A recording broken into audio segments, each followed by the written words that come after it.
IBTV బులెటిన్ల ముందుగా headlines చూద్దాం.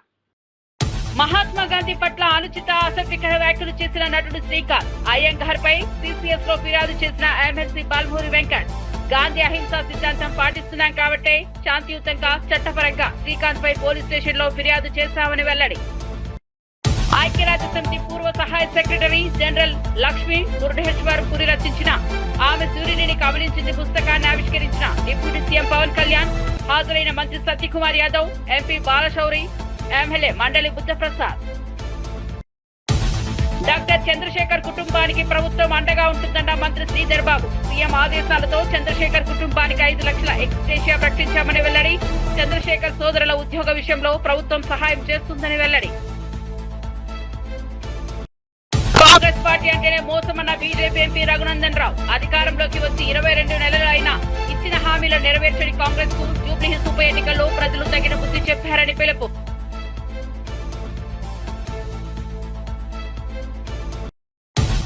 నాడు రాయలసీమను రతనాల సీమగా చేస్తామన్నది కేసీఆర్ కాదా అన్న టీపీసీసీ చీఫ్. బీసీలకు 42% కల్పించి తీరుతామన్న మహేష్ కుమార్ గౌడ్.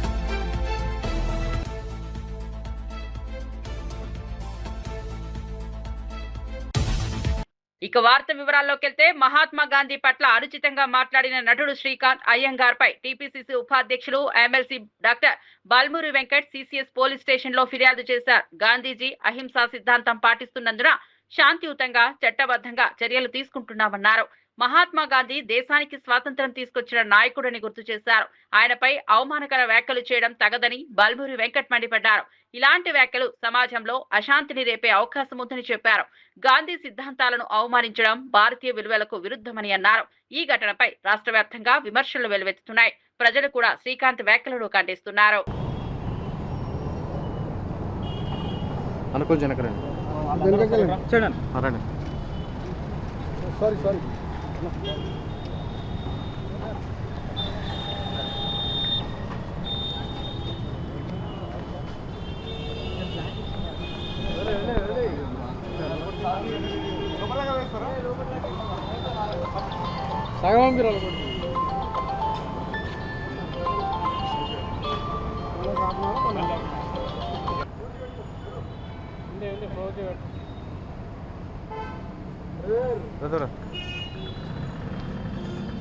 గత కొద్ది రోజులుగా సోషల్ మీడియా హ్యాండిల్స్లో అదేదో హీరోయిజం లెక్క తను మాట్లాడే విషయాలు గాంధీ గారి గురించి చాలా అసభ్యకరంగా పోస్టులు వీడియోలు పెట్టడం జరుగుతుంది. గాంధీ గారు అనే ఫాదర్ ఆఫ్ ది నేషన్ అంటే ప్రతి ఒక్కరికి కూడా గాంధీ గారు కూడా భారతదేశంలో ఉన్న ప్రతి ఒక్కరు కూడా మనందరం కూడా వారిని గౌరవంగా ఈరోజు మనం ఇంత స్వాతంత్రంతో స్వేచ్ఛతోటి మనం ఉన్నామంటే ఆ రోజు స్వాతంత్ర పోరాటంలో క్రియాశీలక పాత్ర పోషించి అహింస సత్యాగ్రహం వంటి అనేకమైన మూమెంట్స్ చేసిన గాంధీ గారి గురించి సోషల్ మీడియాలో అసభ్యకరంగా గాంధీ గారు ఒక పారాసైట్ ఏదైతే సంబంధించి యాంటీబయాటిక్ అవసరమో గాంధీ గారిని చంపనీకి అటువంటి సోషల్ మీడియా పోస్టులన్నిటి తను మాట్లాడడం జరిగింది. సో ఈ శ్రీకాంత్ పైన తను మాట్లాడిన మాటలపైన చాలా తీవ్రంగా ఖండిస్తూ ఏదైతే గాంధీ గారి ఫాలోవర్స్ అదేవిధంగా భారతదేశ ప్రజలందరూ కూడా తను మాట్లాడిన మాటలు వారి యొక్క మనసుల్ని నొప్పించే విధంగా ఉన్నాయి. దానికి సంబంధించిన శ్రీకాంత్ అయ్యంగార్ పైన ఏదైతే హైదరాబాదులో సైబర్ క్రైమ్లో తన పైన కేసు అనేది కంప్లైంట్ అనేది ఇవ్వడం జరిగింది. దానితో పాటు ఏదైతే ఫిల్మ్ ఇండస్ట్రీకి సంబంధించిన మా అసోసియేషన్ విష్ణు గారి సమయాన్ని కూడా కోరడం జరిగింది, వారి యొక్క సమయాన్ని కూడా అడగడం జరిగింది.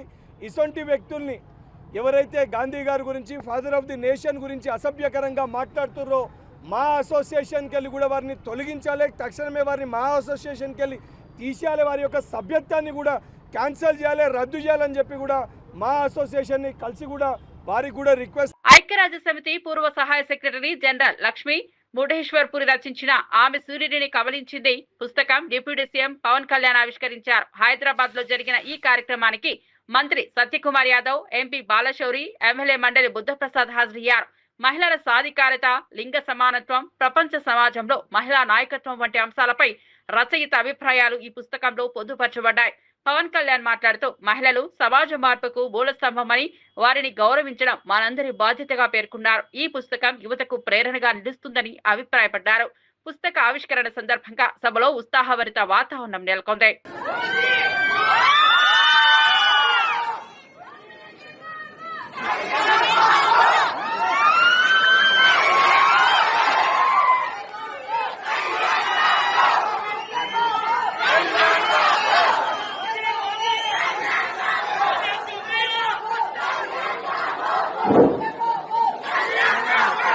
అందరినీ డిసిప్లిన్ ఉండవలసిగా కోరుతున్నాను. ఇవన్నీ ఏంటి నేను ఎట్లా ఆలోచిస్తానంటే, నాకు దేశభక్తి ఎవరు చెప్పగలరు. దేశభక్తి it should be an innate responsibility for anyone who is Born in this country to the matter anyone in which ever country they were born. అది బేసిక్.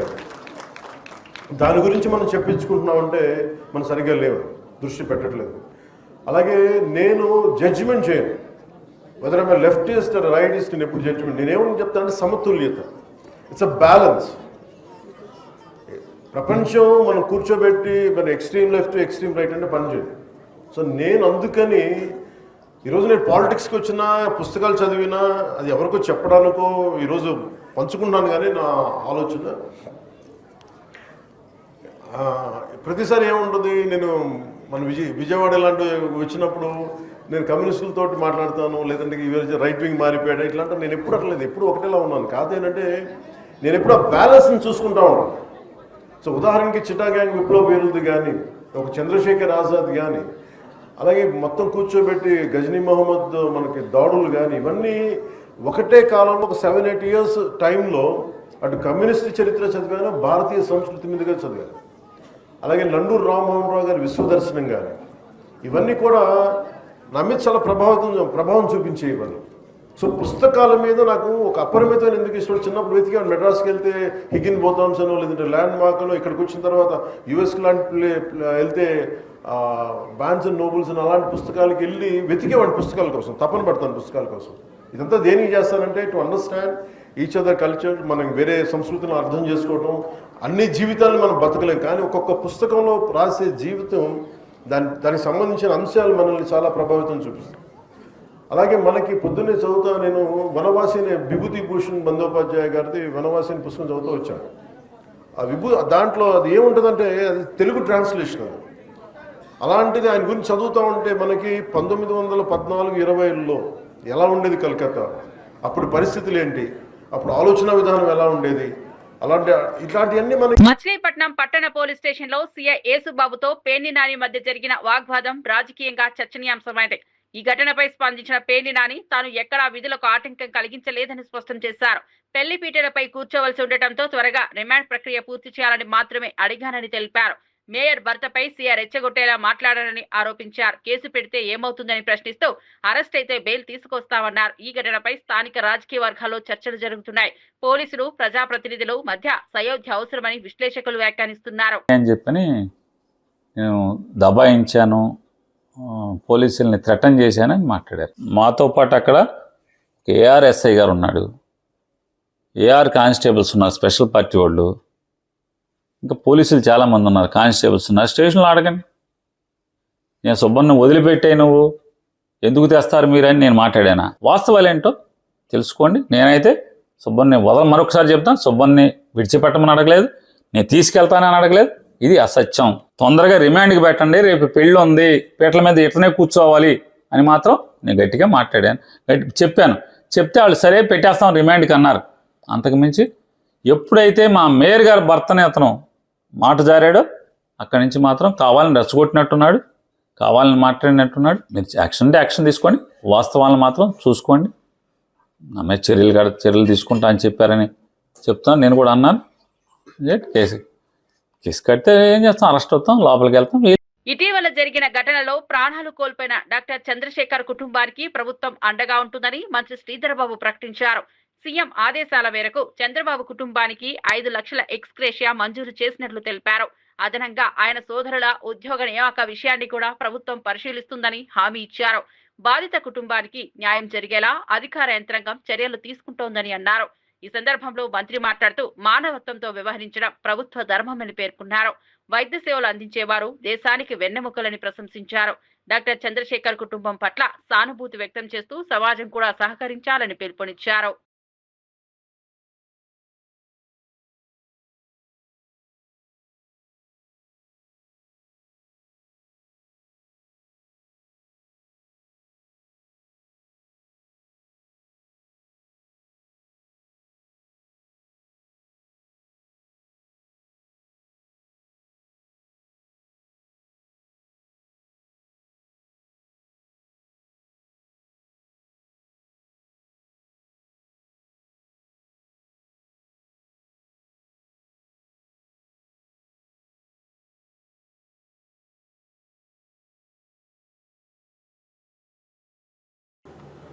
ఒక దుర్ఘటన, హంతకులతోని చంపబడ్డ మరి ఈ సోదరుడికి సంబంధించిన కుటుంబాన్ని ఆదుకోవాలి అని ముఖ్యమంత్రి గారు మరి వారి కుటుంబానికి 5 లక్షల రూపాయల ఎక్స్‌గ్రేషియాను ప్రభుత్వం తరఫున ప్రకటించడం, దానికి తోడు వారి ఇద్దరు అన్నలు కూడా బాగా చదువుకున్న వ్యక్తులు,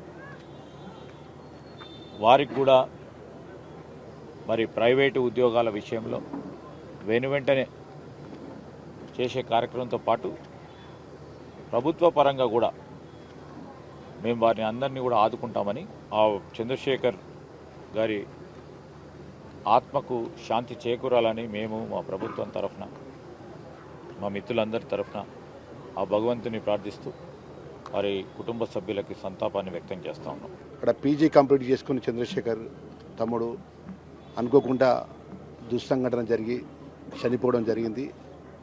ఆ చనిపోయిన విషయం తెలిసిన వెంటనే ఆ కుటుంబానికి రాష్ట్ర ముఖ్యమంత్రి ఆదేశాలు ఇచ్చి ఇక్కడ స్థానికంగా ఉన్నటువంటి మా కాంగ్రెస్ పార్టీ నాయకులు, మరి ఇన్ఛార్జ్ మినిస్టర్గా ఉన్న పెద్దలు, ఈ రంగారెడ్డి జిల్లా ఇన్ఛార్జ్ మంత్రివర్యులు పెద్దలు శ్రీధర్ బాబు గారు, మరి వెల్ఫేర్ మినిస్టర్గా ఆ సంఘటన విషయం తెలిసిన వెంటనే నెక్స్ట్ డే నేను ఇక్కడ స్వయంగా వచ్చి ఆ కుటుంబానికి అన్ని విధాలు కూడా మీకు ప్రభుత్వం అండగా ఉంటుంది, మీకు ధైర్యంగా ఉండాలని చెప్పి ఆ తల్లిని ఉదార్చడం జరిగింది.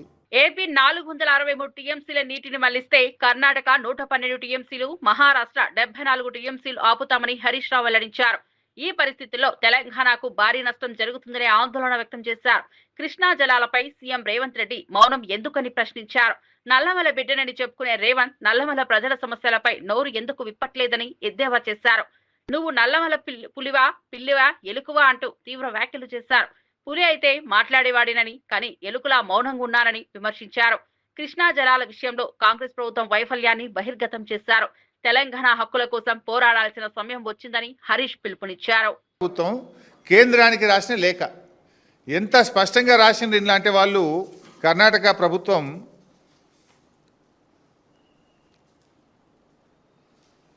para 11 page 3, by all the stated diversions by Andhra Pradesh 80 plus 100 plus 243, 80 ఏమో పోలవరం ప్రాజెక్టు, 80 కంటే ఎక్కువ పోలవరం రైట్ మెయిన్ కెనాల్ నుంచి ఇంకో 100 తీసుకుపోతుండ్రు, 100 ఇప్పుడు బనకచెర్ల 243, 80 plus 100 plus 243 మొత్తం కలిపితే మాకు ఆ అగ్రిమెంట్ ఏదైతే అప్పుడు ఆంధ్రప్రదేశ్, మహారాష్ట్ర, కర్ణాటక కలిపి గోదావరి బచావత్ రిపోర్ట్ ప్రకారం, అవార్డు ప్రకారం ఒక అగ్రిమెంట్ చేసుకున్నారు.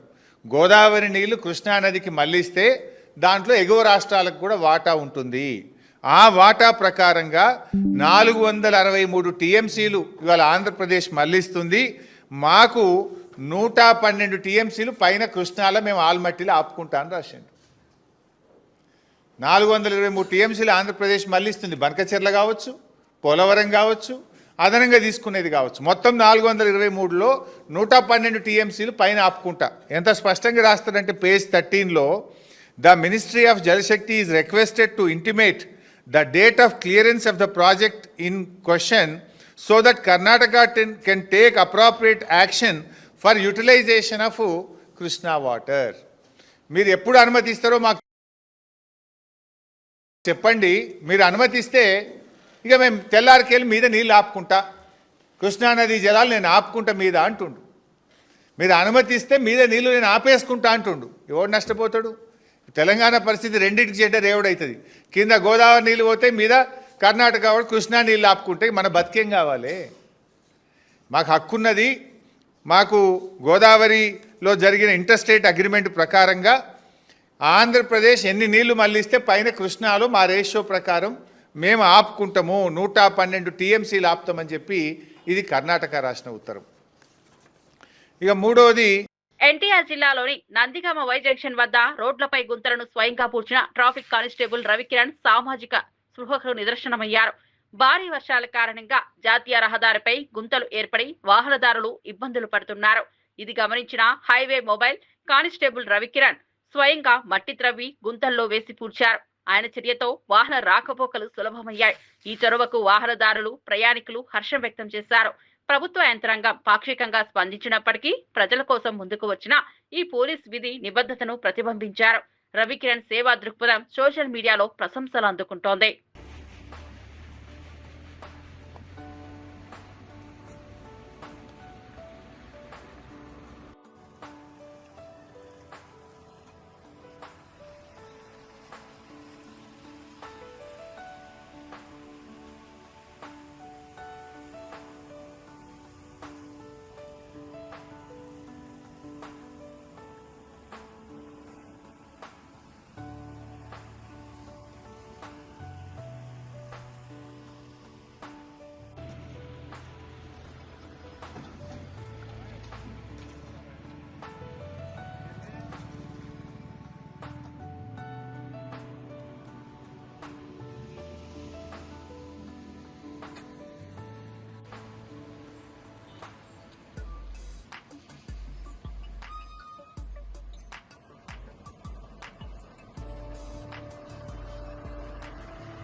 కాంగ్రెస్ పార్టీ అంటేనే మోసమని బీజేపీ ఎంపీ రఘునందనరావు తీవ్రంగా విమర్శించారు. అధికారంలోకి వచ్చి 22 నెలలైనా ఇచ్చిన హామీలను నెరవేర్చలేదని మండిపడ్డారు.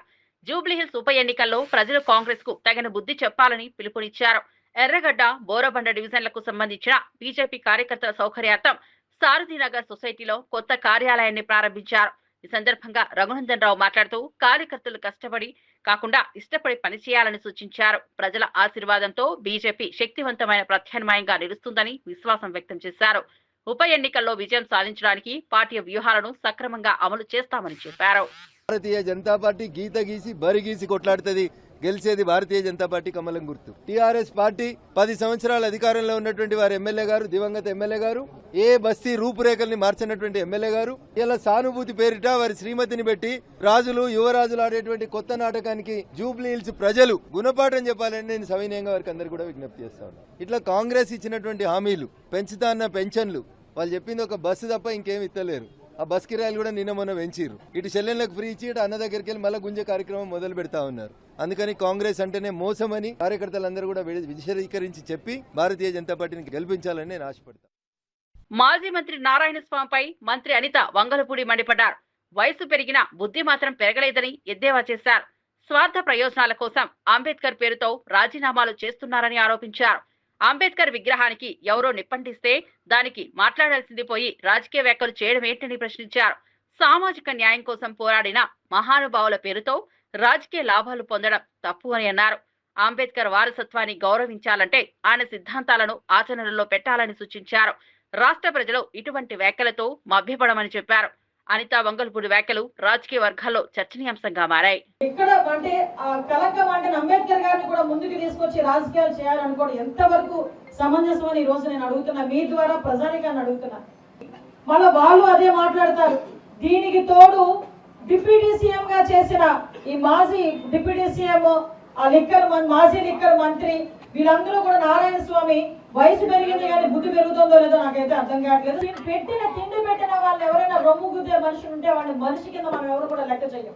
అటువంటి అంబేద్కర్ గారి విగ్రహాన్ని తగలబెట్టేసి దాని ద్వారా రాజకీయం చేద్దాం అనుకుంటే నువ్వు సరాసరి వచ్చి ఇది ఎందుకు జరిగింది, ఎలా జరిగింది అని మాట్లాడడం మానేసి ఇక్కడికి వచ్చి కూర్చొని రాజకీయం చేసి తెలుగుదేశం పార్టీ వాళ్ళు మీరు చేశారు కాబట్టి మీరు వెళ్ళి వాళ్ళని అరెస్ట్ చేయండి అని పోలీసులకు ఇన్స్ట్రక్ట్ చేసే పరిస్థితి. ఇలాంటి రాజకీయం అంటే, ఇలాంటి మీ పరిపాలన అంటే, ఇందుకైనా 2 సార్లు ఇక్కడ ఈ నియోజకవర్గం వాళ్ళని గెలిపించారు, ఇందుకైనా డిప్యూటీ సీఎం పొజిషన్ నిన్ను కూర్చోబెట్టి మాట్లాడారు. అని ఎవడైనా, ఏ పార్టీ వాడైనా, ఏ కులం వాడైనా అంబేద్కర్ విగ్రహానికి అవమానం జరిగింది, అంబేద్కర్ గారికి అవమానం జరిగిందంటే కులాలకి మతాలకి అతీతంగా రోడ్డు మీదకి వచ్చి కూర్చొని జై భీమ్ అనే ఒకే ఒక నాయకుడు ఎవరైనా ఉన్నారంటే మన అంబేద్కర్ గారు. అటువంటి అంబేద్కర్ గారి విగ్రహానికి నిప్పు పెడితే దానికి రాజకీయ రంగు పులిమి నువ్వు వచ్చి రోడ్డు మీద కూర్చొని దాన్ని స్టేట్ వైడ్ ఇష్యూ చేయడానికి ఎక్కడికి నుంచో నాయకులు తీసుకొచ్చి నువ్వు కూర్చోబెడతావా? ఎంపీ వస్తాడా? కరుణాకర్ రెడ్డి వచ్చి కూర్చుంటాడా? నిజాలు తెలిసిన తర్వాత ఈ రోజు ఎవరు మాట్లాడితే అధికారంలో ఉన్నప్పుడు నిర్మాణాలను పూర్తి చేయాలని జగన్ ఇప్పుడు దొంగ ఏర్పులు ఎందుకుంటున్నారని బీజేపీ జాతీయ కౌన్సిల్ సభ్యురాలు సాదేని యామిని తీవ్రంగా ప్రశ్నించారు. 17 వైద్య కళాశాలల కోసం కేంద్రం మంజూరు చేసిన నిధులను సద్వినియోగం చేయలేదని విమర్శించారు. కొన్నిటికైతే భూసేకరణ కూడా పూర్తి కాలేదని యామిని ఆగ్రహం వ్యక్తం చేశారు. రాష్ట్ర అభివృద్ధి కంటే వ్యక్తిగత రాజకీయాలకు ప్రాధాన్యం ఇచ్చారంటూ జగన్ పాలనను తప్పుపట్టారు. కేంద్రం ఇచ్చిన నిధులను సమర్థంగా ఉపయోగించి ఉంటే ఆరోగ్య రంగం బలోపేతం అయ్యేదని అన్నారు. ప్రజల డబ్బును వృధా చేసుకున్న వైఎస్ఆర్సీపీ నాయకత్వంపై ప్రజలు తీర్పు ఇవ్వాలని పిలుపునిచ్చారు. ఏ విధంగా ఈ రెండింటిని ఉపయోగించుకుంటూ రాష్ట్రాన్ని దోచుకోవాలన్నది కూడా ఆయన బాగా తెలిసినటువంటి వ్యక్తి. పేద ప్రజల విద్యార్థులు ఎవరైతే ఉన్నారో వారు మెడికల్ కళాశాలలో చదువుకోవడము, బాగుపడ్డము, డాక్టర్ లాగా అవడము లేదా నర్సింగ్ ఇండస్ట్రీలో ఉండడం ఆయనకి ఇష్టం లేదు. నిన్న మళ్ళీ పరిగెత్తుకుంటూ ఎగేసుకుంటూ వెళ్ళాడు నర్సీపట్నానికి. ఏముంది అక్కడ మొండిగోడులు చూడ్డానిక? ఆ ఇచ్చినటువంటి 17 కాలేజీల్లో ఆయన దాదాపు చాలా మటుకు భూసేకరణ కూడా పూర్తి కాలేదు. సెంట్రల్ స్కీమ్ కింద భారత కేంద్ర ప్రభుత్వము అలానే కొన్ని గ్రాంట్ల కింద అనుకోండి ఆర్థిక సహాయాన్ని 1965 కోట్ల రూపాయలు ఈ మెడికల్ కళాశాలల కింద కేంద్ర ప్రభుత్వం కూడా సహాయం చేసింది. 1550 కోట్లే ఖర్చు పెట్టి అదేదో అక్కడికి ఆయన ఏదో ఉద్ధరించేశాను అప్పట్లో ఆయన ప్రభుత్వ పాలనలో అని చెప్పని ఇంకా ప్రజలని మోసం చేస్తూనే ఉన్నాడు. విచ్ ఈజ్ లైక్ 15% కూడా కాదు ఆయన ఖర్చు పెట్టింది. ఏదో 1-2 మెడికల్ కాలేజీలు కట్టేసి దాన్ని సుందరంగా తీర్చిదిద్దని అది కూడా మేము ఇచ్చిన డబ్బులతో ప్రత్యక్షంగా పరోక్షంగా చేసి ఇప్పుడు ఇంకా ఎవరిని మోసం చేద్దామని. హైదరాబాద్ కమాండ్ కంట్రోల్ సెంటర్ లో CM Revanth Reddy A hub, T square ప్రాజెక్టులపై సమీక్ష నిర్వహించారు. ఈ సమీక్షలో మంత్రి Sridhar Babu, special CS Jayesh Ranjan, Sanjay Kumar, CMO OSD Vevula Srinivasulu, TGIIC MD Sasanka, T fibre MD Venu Prasad, IT శాఖ డిప్యూటీ సెక్రటరీ భవేష్ మిశ్రా తదితర అధికారులు పాల్గొన్నారు. హైదరాబాద్ ను స్మార్ట్ సిటీగా తీర్చిదిద్దే దిశగా ప్రభుత్వం ప్రాధాన్యతనిస్తోందని పేర్కొన్నారు.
రాయలసీమను రత్నాల సీమగా చేస్తామని మాటిచ్చింది కేసీఆర్ కాదా అని టీపీసీసీ చీఫ్ మహేష్ కుమార్ గౌడ్ ప్రశ్నించారు. గతంలో కేసీఆర్ చేసిన హామీలపై ఇప్పుడు బీఆర్ఎస్ నాయకత్వం సమాధానం చెప్పాలన్నారు. చంద్రబాబు జగన్లతో కలిసి విందులు వినోదాలు చేసుకున్నది ఎవరో ప్రజలు మరవలేదని విమర్శించారు. తెలంగాణకు దక్కాల్సిన ఒక్క నీటి బొట్టును కూడా వదిలిపెట్టమని స్పష్టం చేశారు. కాంగ్రెస్ ప్రభుత్వం ఏర్పడిన వెంటనే బనకచెర్ల ప్రాజెక్టుపై కేంద్రానికి ఫిర్యాదు చేశామని గుర్తు చేశారు. బీసీలకు 42% రిజర్వేషన్లు కల్పించడం తమ సంకల్పమని పేర్కొన్నారు. తెలంగాణ అభివృద్ధి కోసం కాంగ్రెస్ ప్రభుత్వం కట్టుబడి ఉందని తెలిపారు. మహేష్ కుమార్ గౌడ్ వ్యాఖ్యలు రాష్ట్ర రాజకీయాల్లో కొత్త చర్చకు దారితీశాయి. మొదట్లో ఉన్నటువంటి చంద్రబాబు కానీ ఆ తర్వాత వచ్చిన జగన్మోహన్ రెడ్డి గారు కానీ ఆ ఇద్దరితోనూ కేసీఆర్ గారు కలిసి భోజనాలు చేయడం, విందులు వినోదాలు చేసుకోవడం, వీరి యొక్క ఉదాసీనత వల్లనే అక్కడ జీవోలు ఇవ్వడం జరిగింది. కాంగ్రెస్ ప్రభుత్వం వచ్చిన తర్వాత రేవంత్ రెడ్డి గారి నేతృత్వంతో ఉత్తమ్ కుమార్ రెడ్డి గారు ఇరిగేషన్ మంత్రిగా మొదటిసారి ఢిల్లీకి వెళ్ళి కంప్లైంట్ చేసిన సందర్భం. బనకచెర్ల ముందుకు పోకుండా ఆగాలని కంప్లైంట్ ఇచ్చింది 2023లో వచ్చినటువంటి కాంగ్రెస్ ప్రభుత్వం.